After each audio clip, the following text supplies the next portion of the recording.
नमस्कार, आप देख रहे हैं दास हुकम। जी हाँ, पेश है 5 मार्च रविवार राजस्थान प्रदेश की आज की टॉप एट द रेट 10 बड़ी खबरें। आज हो चुकी है हिंदू पंचांग के अनुसार फाल्गुन माह और शुक्ल पक्ष की 13 तिथि। और बात कर लेते हैं राजस्थान प्रदेश की 10 बड़ी खबरों की।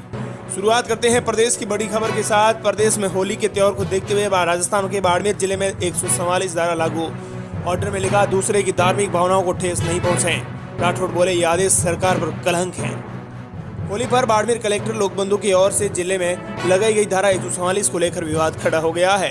ऑर्डर में यह साफ लिखा गया है कि कोई भी इस तरीके से ढंग रंग से न खेलें कि किसी दूसरे की धार्मिक भावनाओं को ठेस पहुंचे। ऑर्डर पर विधानसभा में उपनेता प्रतिपक्ष राजेंद्र राठौड़ ने आपत्ति जताते हुए ये कहा है कि ये हमारी धार्मिक भावनाओं के साथ कुठारघात है। ये आदेश सरकार पर कलंक है। राजस्थान प्रदेश की अगली बड़ी खबर, पेपर लीक के खिलाफ बीजेपी युवा मोर्चा का प्रदर्शन। राजस्थान में पेपर लीक और बढ़ती बेरोजगारी के खिलाफ भारतीय जनता युवा मोर्चा की ओर से सरकार के खिलाफ विरोध प्रदर्शन किया गया। इसी दौरान सीएम हाउस के लिए निकले बीजेपी नेताओं और कार्यकर्ताओं को पुलिस ने सिविल लाइंस फाटक के पास ही रोक लिया और हिरासत में ले लिया। प्रदेश की अगली बड़ी खबर, सरकार रिपीट के लिए कांग्रेस काटेगी मंत्री और विधायकों की टिकट। पिछले 4 चुनावों का ट्रेंड, हार जाती है सत्ताधारी पार्टी की आधी से ज्यादा कैबिनेट। कांग्रेस इस बार राजस्थान में सरकार रिपीट करने के लिए दावे कर रही है।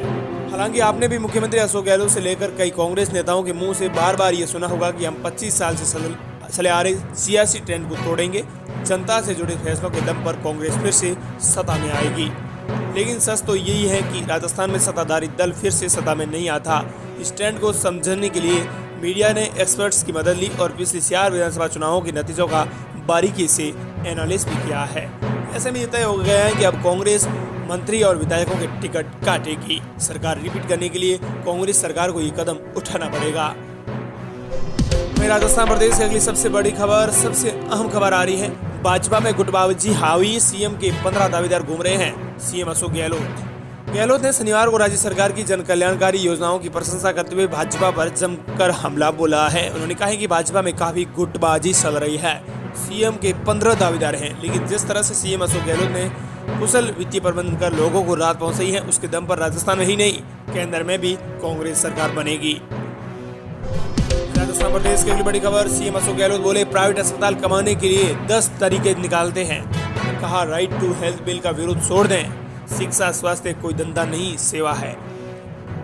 राइट टू हेल्थ बिल के विरोध पर सीएम अशोक गहलोत ने प्राइवेट अस्पतालों पर तंज कसा है। सीएम गहलोत ने कहा है कि प्राइवेट अस्पताल कमाई करने के 10 तरीके निकाल लेते हैं, लेकिन फिर भी राइट टू हेल्थ बिल का विरोध कर रहे हैं। हम राइट टू हेल्थ बिल ला रहे हैं, लेकिन इसका कुछ प्राइवेट सेक्टर डॉक्टर विरोध कर रहे हैं। इन्हें विरोध नहीं करना चाहिए, आप लोग भी इन्हें समझाइए। गहलोत शनिवार को जयपुर के एसएमएस मेडिकल कॉलेज के प्लेटिनियम जुबली समारोह में ये बात कह रहे थे। इसी दौरान गहलोत ने कहा कि लोग समझ नहीं पा रहे हैं, ये बिजनेस नहीं है। संविधान में प्रावधान है कि शिक्षा और स्वास्थ्य कोई धंधा नहीं है, ये सेवा का काम है। राजस्थान प्रदेश की अगली बड़ी खबर, राजस्थान में बारिश और ओले गिरे, चाचा भतीजा की मौत। जोधपुर में धूल भरी आंधी चली। जयपुर, अजमेर और बीकानेर सहित कई जगहों पर हुई बारिश।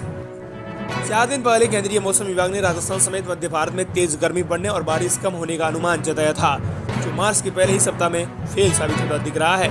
राजस्थान के उत्तर पूर्वी जिलों में बीती रात से सुबह तक कई जगहों पर बारिश होने से होली से पहले मौसम में ठंडक घुल गई है। बाड़मेर में बिजली गिरने से 5 साल की भतीजी हक्का की मौत हो गई है और खैराज राम और उनका पुत्र भंवरा राम और उनकी 5 साल की भतीजी हक्का की मौत हुई है। जयपुर, बीकानेर, भरतपुर, अजमेर संभाग के कई जिलों में सुबह से आसमान में बादल छाए हुए हैं। आज शाम तक इन संभाग के जिलों में रुक रुक कर बारिश होने की संभावना जताई गई है। वहीं 20 भेड़ों की मौत की खबर भी सामने आई है। तो प्रदेश की अगली बड़ी खबर, सबसे अहम खबर आ रही है। हम भी प्रदर्शन के बाद वसुंधरा को बधाई देने जाएंगे। एक और जयपुर में भाजपा का प्रदर्शन, उसी दिन वसुंधरा राजे के जन्मदिन पर शक्ति प्रदर्शन। प्रदेश में चर्चित दोनों कार्यक्रमों पर भाजपा प्रदेश प्रभारी अरुण सिंह से मीडिया ने जब खास बातचीत की तो उन्होंने बताया कि हम भी प्रदर्शन के बाद वसुंधरा को बधाई देने जाएंगे। बीजेपी प्रदेश प्रभारी बोले, एक दिन में 2 क्या 4 कार्यक्रम भी हो सकते हैं। साथ ही उन्होंने कहा कि भाजपा में कोई विवाद नहीं है, सब कुछ ठीक है और अच्छा है। हमारे नेता प्रदर्शन में भी दिखेंगे और सालासर में भी दिखेंगे। कुल मिलाकर दोनों जगह कांग्रेस सरकार कटघरे में ही दिखेगी। वहीं राजस्थान प्रदेश की अगली बड़ी खबर, मुख्यमंत्री गहलोत पर केंद्रीय मंत्री ने किया मानहानि का दावा। सीएम बोले, घपलेबाज को मिनिस्टर बनाया। गजेंद्र ने कहा, मेरी देवगन मां को अभियुक्त बताया। केंद्रीय जल शक्ति मंत्री गजेंद्र सिंह शेखावत ने मुख्यमंत्री अशोक गहलोत के खिलाफ मानहानि का दावा किया है। केंद्रीय मंत्री ने संजीवनी घोटाले में उनके परिवार के बारे में की गई बयानबाजी को केस का आधार बताया है। दरअसल गहलोत ने 21 फरवरी को सचिवालय में बजट की समीक्षा बैठक के बाद कहा था कि संजीवनी घोटाले में गजेंद्र सिंह के मां बाप, पत्नी सहित पूरा परिवार शामिल हैं। वहीं इस मामले में गहलोत ने भी गजेंद्र सिंह पर पलटवार किया है। उन्होंने कहा कि अफसोस ऐसे घपलेबाज को पीएम ने मंत्री बना रखा है, ये कैसे मंत्री रह सकता है। वहीं राजस्थान प्रदेश की अगली बड़ी खबर, राजस्थान रोडवेज में 1 अप्रैल से महिलाओं का लगेगा केवल आधा किराया। राजस्थान रोडवेज ने महिलाओं को बड़ा तोहफा दिया है। आगामी 1 अप्रैल तक राजस्थान रोडवेज में महिलाओं का केवल आधा किराया ही लगेगा। अगर साधारण रोडवेज बस में जयपुर से सीकर का किराया 200 रुपए है तो महिला को केवल 100 रुपए ही चुकाने होंगे।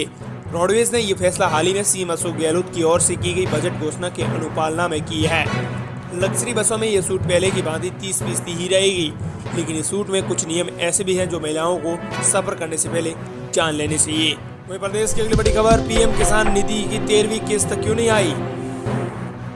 होली से पहले पीएम किसान सम्मान निधि की 13वीं किस्त किसानों को मिल गई है। प्रधानमंत्री मोदी ने 8 करोड़ किसानों को 16,800 करोड़ रुपए की सौगात दी है। किस्त का 2,000 रुपया पाकर ज्यादातर किसान खुश हैं। कुछ ऐसे भी किसान हैं जिन्हें अभी तक 2,000 रुपए नहीं मिले हैं। पीएम किसान सम्मान निधि की किस्त रुकने की कई वजह हो सकती है, जैसे किसान का KYC न होना, आधार पर सीडिंग, लैंड सीडिंग होना, इसके अलावा अकाउंट नंबर में गलत डिजिट का ऐड होना, गलत आधार नंबर की वजह से भी किस्त अटक सकती है। ये थी राजस्थान प्रदेश की आज की टॉप 8 10 बड़ी खबरें।